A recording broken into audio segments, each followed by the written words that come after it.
Hello everyone, mayang may taunarige, mayang masigi vlog si Dikong si Sibratri ni nan lagi pung nipan gitu guys Sibratri jangan ni hari do koi amtang sinlang na mayang like from bala pada mam dana ba like kai ka thana kona ka du sinlang hige yang masih se Sibratri vlog no de mi lo do ko mi na si gunti che kan na kai to len na hujit gunti che se ada ko dum decoration lo na ako'y na lang tingaga kung teacher se nap na bagay na dito len na kana kai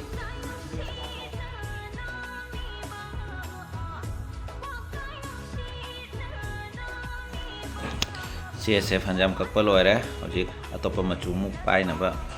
tausi machu se hojik atopa angang boy na ka si machu mathe ten tawraga rangoli type na machu se ato to ko ido na ba ano hojik angang bom kakpa horasi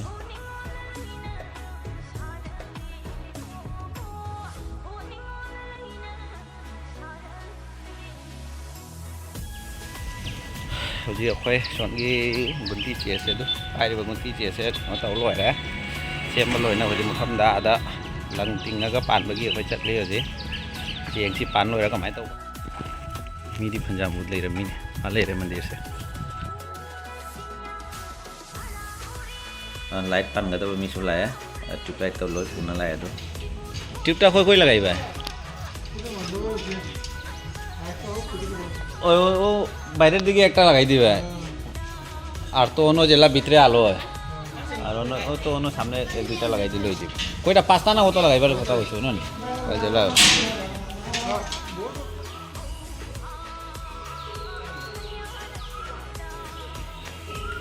Mr. Tolena ramkan na Honari kano gitu bagi ay kunap sa magam hay na napi Tulen sinang training sa hana torok pra kaya da si papalam sa may si kano daw bagi unang gua gunti ceta na pagi ngaron tim thungare tatomba sula ya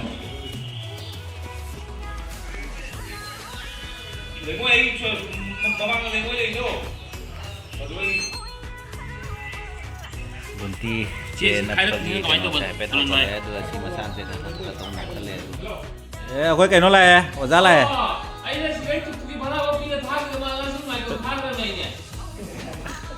lengjan biro mic hangat tay kantaw na rin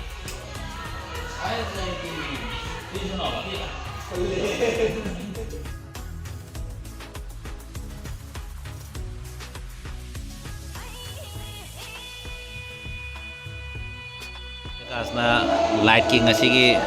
kharcha lopno mana kaino re sinare mana kaino taw re lagi na katle light ki asang ba kharcha lopno majabe kasna katle